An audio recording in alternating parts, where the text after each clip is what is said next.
Hey everybody, how's it going? Red-Eyed Jedi here, and welcome to Flare Daily. Please like, share, and subscribe for more great crypto content. Alright, now let's get on with our prices. So today, the market cap is back up at $1.92 trillion. So it did take a dip and everything is starting to come back. Let's see where that money is going. Jump on over here. If you notice, everything is in the green right now, which is very nice. So first on up is Flare IOU, up 3.35%, trading at $1.26 with a high of $1.33. And next we have XRP, which is up 2.97%, trading at $1.14 with the high of $1.19. ADA is up 8.3%, 8.03%, or now it's 8.15, trading at $2.14 with the high of $2.18. And then Casino Coin is up 5.26%, back at 0.0040 with the high of 0.0040. So yeah, the one good thing about Casino Coin XRP is it doesn't fluctuate because it's so low. It just doesn't fluctuate as crazy as some of these other coins. So, for me, I like to use it. Not only do I invest in it, but also when, say, like I see XRP, jumping up really high, well, I already know, I have a feeling, oh, it's going to go down soon. Well, I could take out some of that money and transfer it over here into Casino Coin, because the value is not going to be changing much. And then once XRP goes down, then I could buy more XRP with that Casino Coin and wait for it to go back up. And that's how you make more coin. It's all about arbitrage trading. The only thing is I don't participate in arbitrage trading right now, really. I really liked it, how it was all set up through Flare Finance. So I'm still really excited for that, and I can't wait for Flare Finance to launch, and hopefully we get something good here in September, with Songbird and the Canary Network. Something. I want to start my arbitrage trading again. Anyways, back with the prices. Doge is up 2.49%, trading at 30 cents with the high of 32. And then last is Gala, which is up 0.78%, trading at 0.019 cents. So it's 1 penny, almost 2, but it has a high of 2 cents, or 0.022, which is a little above 2 cents. So that is our prices for today. Now, I don't have any Twitter posts to pop up and read, but I have 4 articles that we're going to go through, but these should all be short reads and some good news. Well, I mean, it's not all like good news, like, ooh, hey, look, we're all going to get rich, but it's just good news to hear. So here is Darknet users leverage a new blockchain analytics tool that scans for ties to criminal activity.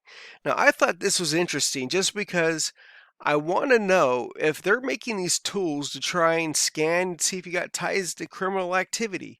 What are they looking for? It's interesting. Not that I'm trying to, communicate with criminals and do bad things, but then again, everything's going to be criminal, and you won't be allowed to do anything.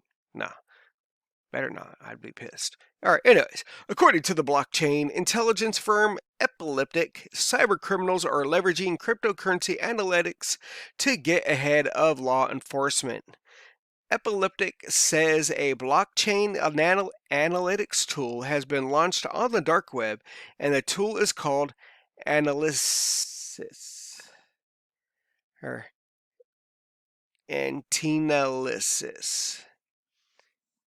Meet the blockchain analytics tool Antinalysis, hosted on Tor. I like the Tor network. On August 13th, the blockchain surveillance company Epileptic published a blog post that details how the firm discovered a blockchain analytics tool that is leveraged by cyber criminals to protect themselves. The tool is dubbed, you know, tired of trying to say it. Antinalysis, I think I'm saying that right. Antinalysis allows Bitcoin addresses to be checked for links to criminal activity. The company's announcement further states that analysis gives individuals the ability to test whether their funds will be identified as proceeds of crime by regulated exchanges. The company's blog post adds.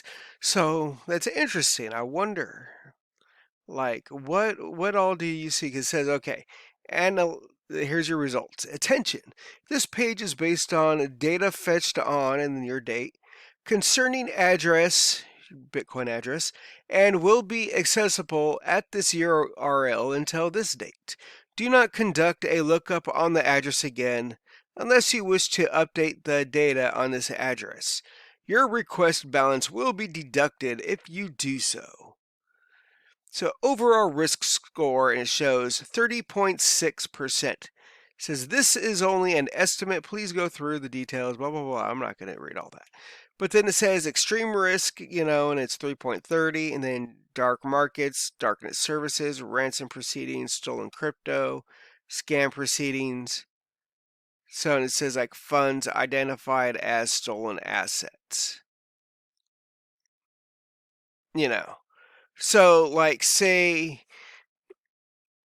someone wants to help you and they send you a QR code and you go to click on that QR code or scan it, and next thing you know, they have a hold of your wallet. This is something that happened to one of my friends. You can report it and it's going to be traced to that wallet. We're going to be able to trace what wallet it went to. And then we could trace what transactions come from that wallet. As there's so then this right here would let you know, hey, well, this wallet is known for stolen funds. So that's cool on that side. It's a give and take. It depends on all the information, because yes, I want to see if I see a wallet and I say, oh, hey, this has tons of stolen money. Well, then I might not want to deal with that person. And I might want to just turn my electronics off and walk away. All right, anyways, next we got Brazilian federal police launched nationwide operation against crypto-related money laundering. It goes hand in hand. So the Brazilian federal police launched Operation Compliance, a probe against cryptocurrency-related money laundering crimes last week.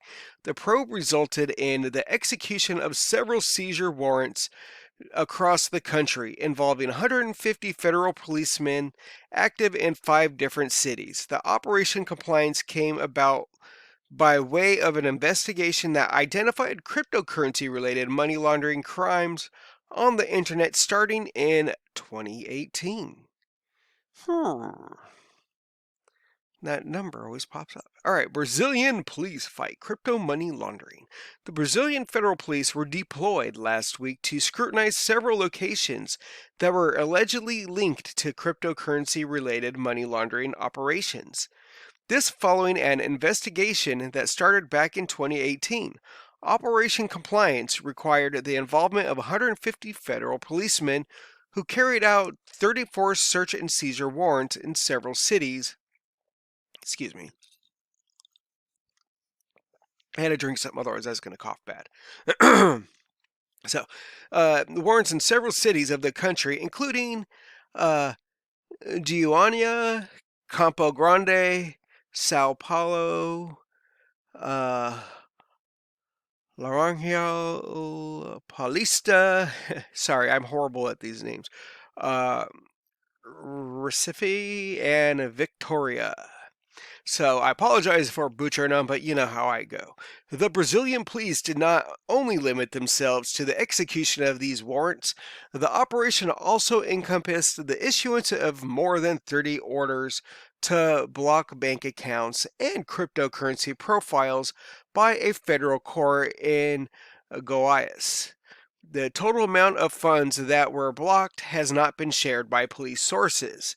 The preliminary investigation, which started in 2018, identified the activities of a hacker that used different bank accounts to divert funds for cryptocurrency businesses that were funneled through the bank accounts of the investigated companies.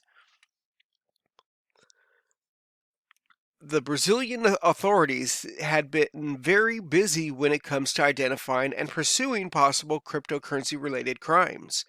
Just in the last month, the Brazilian police seized more than 33 million in a similar probe that investigated the alleged relationship between a group of unnamed exchanges and shell companies. Also, earlier this month, the first sale of seized Bitcoin was ordered by a Brazilian federal court. The Bitcoins taken from the alleged Ponzi scheme organization Trader Group were sold on one of the exchanges with more liquidity in the country, with the intention of reimbursing investors part of the money invested. However, the 1.1 million worth of Bitcoin sold was not enough to give all the users of the platform the full amount of their investment. Hey, well,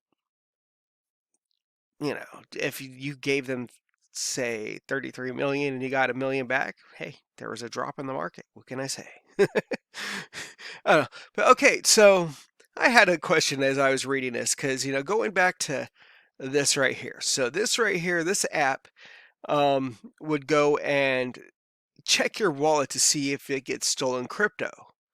So when the police go and raid places and they pick up 33 million, with quotations, $33 million in Bitcoin, like, will it, and if if the police department or the whatever gets that and gets all that and seizes it, they put it into a fund. Does that, when you look up the police department, will it show them as having stolen funds?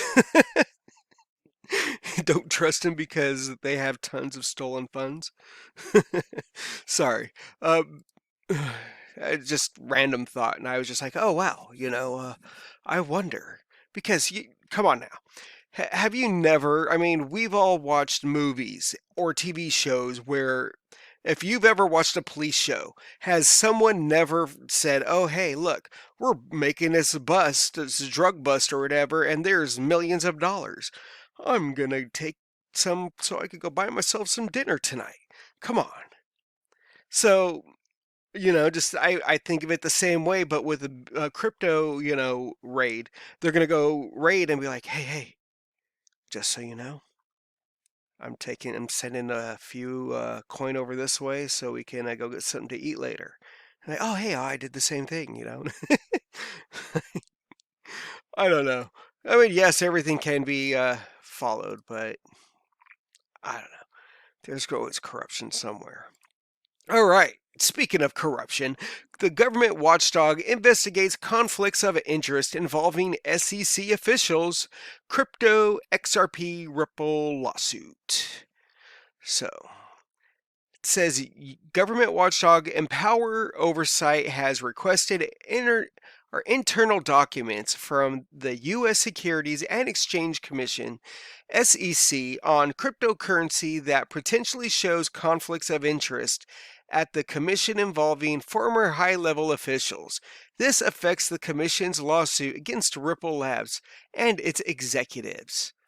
I wonder where this article is going. I didn't read the whole thing, I read some of it, so let's see.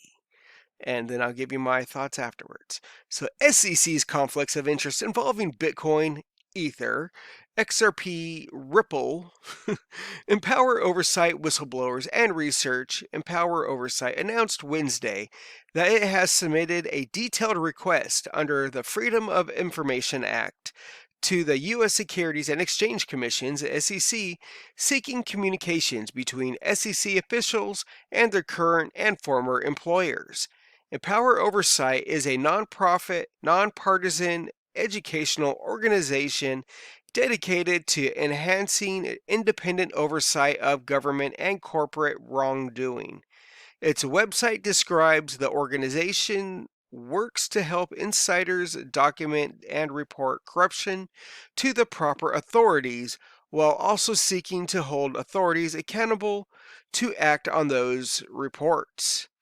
In his letter to the acting chief FOIA officer Oliver Girard, Empower Oversight founder Jason Foster wrote, "We write today seeking information regarding the appearance of conflicts of interest by former high-level officials at the SEC relating to cryptocurrencies." SEC senior official William Hinman reportedly participated in SEC's regulation of cryptocurrencies while receiving millions of dollars from his former employers, the law firm Simpson Thacher. The group explained that Simpson Thacher is a part of the Enterprise Ethereum Alliance, an industry organization whose objective is to drive the use of enterprise Ethereum. Furthermore, Empower Oversight alleged that Hinman, while in his capacity at the SEC, declared that Ethereum cryptocurrency either was not a security, causing its value to rise significantly, adding, later the SEC sued one of the Ethereum's competitors, Ripple, declaring its cryptocurrency XRP was a security. Shortly thereafter, XRP's value plummeted 25%, which is BS. And that right there, let me just pause. Yes, let's pause. Right there, where it says Simpson Thacher is a part of the Enterprise Ethereum Alliance. William Hinman, along with other people, were receiving money from Ethereum. And then this is why, since he was, a part of Simpson Thacher, which was a part of the Ethereum Alliance, he thought it was a great idea to go and claim that that Ethereum was not a security, so he could benefit from it and, get rich off of it. And then go and sue, Ripple and claim XRP is a security because that's his competitor, which is a huge threat to Ripple because we know once XRP is launched, so does the Flare network and everything else. And I think this is exactly what Flare is waiting for, which is why they're coming out with Songbird as a test network until this whole fiasco is over with. It's just a bunch of BS. All right, let's get back with our story. Nothing that after Hinman left the SEC in December 2020, he returned to Simpson Thacher as a partner of Empower Oversight. Added that the leader of the SEC division that brought the XRP lawsuit, Mark Berger, simply left the SEC for Simpson Thacher. The announcement also mentioned former SEC Chairman Jay Clayton and how he handled cryptocurrency issues while heading the securities regulator. It details, as with Mr. Hinman and Ether, while at the SEC, Mr. Clayton declared that Bitcoin wasn't a security and its value rose.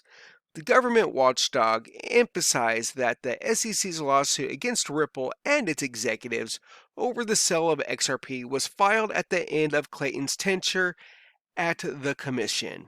Moreover, after leaving the SEC, Jay Clayton joined One River Asset Management, a cryptocurrency hedge fund exclusively focused on Bitcoin and Ether.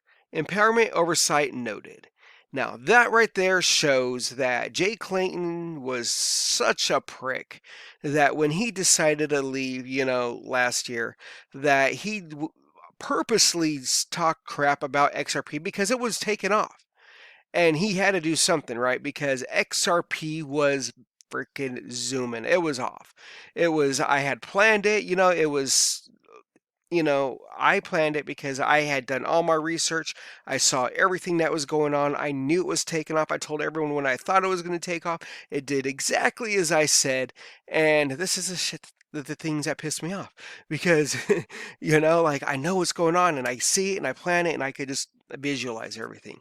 And it's going. And then Jay Clayton, oh, it's a security. And it tanks and just kills my portfolio. And not just that, it screws up everyone. If you went and you were invested in a company like, say, Nexo, where you went and you're borrowing against your assets and it tanked, you lost your money. Plain and simple. If not all of it, you lost a good chunk of it. It depends on how much you had invested. Whatever you invested, it just kind of, which was kind of BS. That's what really, really pissed me off. And besides the fact that Jay Clayton's an asshole and, he did that for his own personal gains, which, I am so glad, that this watchdog group is really going after Hinman and Jay Clayton because it was BS on what they did. It was total BS on what happened and how things are being played out and how Ethereum, there's proof that there was, sales in the way it was being sold. It was being sold as a security before it launched. But yet that's not security. It's a whole bizarro world thing. Whatever is good is bad and whatever is bad is good. It's BS. All right. And apologize for my swearing. I'm not taking it out. So it's life. If you were offended, I'm sorry, but I could say worse things, and I do my best not to say those. All right, U.S. lawmakers urge SEC and the CFTC to create joint working group on crypto regulations. 2 U.S. lawmakers have urged the chairman of the SEC and the acting chairman of the CFTC to establish a joint working group for the regulation of crypto assets. U.S. Representatives Patrick McHenry and Glenn G.T. Thompson sent a letter to SEC Chairman Gary Gensler and Acting CFTC Chairman Rostin Benham Monday regarding cryptocurrency. McHenry is the ranking member of the House Financial Services Committee, while Thompson is the ranking member of the House Committee on Agriculture. The letter begins by referencing Gensler's comments to Senator Elizabeth Warren, stating that additional authorities and resources are needed for the oversight of the crypto industry. McHenry previously raised concerns that Gensler, wanting jurisdiction over all crypto exchanges, including non-securities ones, is a blatant power grab that will hurt American innovation. And trust me, it is. I am not a fan. I thought he was going to do some good, but yeah, he proved to all of us where he really stands. The letter to Gensler and Benham states, rather than regulate innovative and job creation out of this country, we should promote an active dialogue between regulators and market participants. An open and collaborative dialogue with all relevant agencies, stakeholders, and market participants is critical. McHenry and Thompson explained, this is the goal of H.R. 1602, the Eliminate Barriers to Innovate Act of 2021, which passed the U.S. House of Representatives in April. H.R. 1602 is a bipartisan act that requires the SEC and CFTC to establish a joint working group on digital assets with market participants, organizations involved in academic research, and investor protection organizations, among others. The 2 lawmakers detailed they emphasize that nothing prevents the 2 agencies from creating a working group under existing law. A working group on digital assets would enable both the SEC and CFTC to explore how to effectively use their current jurisdiction cooperatively, the letter adds. While the SEC claims jurisdiction over all crypto-related securities, including exchanges that trade them, the CFTC has jurisdiction over crypto assets, which are considered commodities. And that's exactly what crypto is, a commodity. Most of them. They might have started off, some might have started off as a security, but they are all commodities. A CFTC commissioner clarified earlier this month, just so we are all clear here, the SEC has no authority over pursued commodities or their trading venues, whether those commodities are wheat, gold, oil, or crypto assets. The lawmakers' letter, the two agencies, concludes. We request a response from you and your fellow commissioners describing the ways the SEC and CFTC plan to work together on these critical issues. And I like that because that's, look, you guys need to grow up, get together, figure it out. You know, how are you going to work together? And hurry up and send me a letter and tell me how you're going to do this. Like, come on now, get with the program. Gensler, he could go after Ethereum. He could sue Ethereum, or how about, yeah, and Jay Clayton could sue Bitcoin. And kidding. Anyways, these guys are all assholes. All right, everybody. Well, that is it. Four good stories. I thought, they all, work together. So I'm excited for what the future holds. I really do hope that we have some kind of something out there that helps protect all of us from criminals trying to steal our crypto assets. Because once everything goes crypto, we need our protection. We don't want people just coming up stealing our stuff. And I hate having to store, my keys on paper or and hide them somewhere and then hope I remember where I put them and never find them again. Anyways, you know what I'm saying. The future, is going to be great.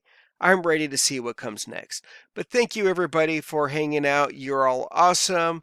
Please like, share, and subscribe, and I'll talk to you all later. Good night.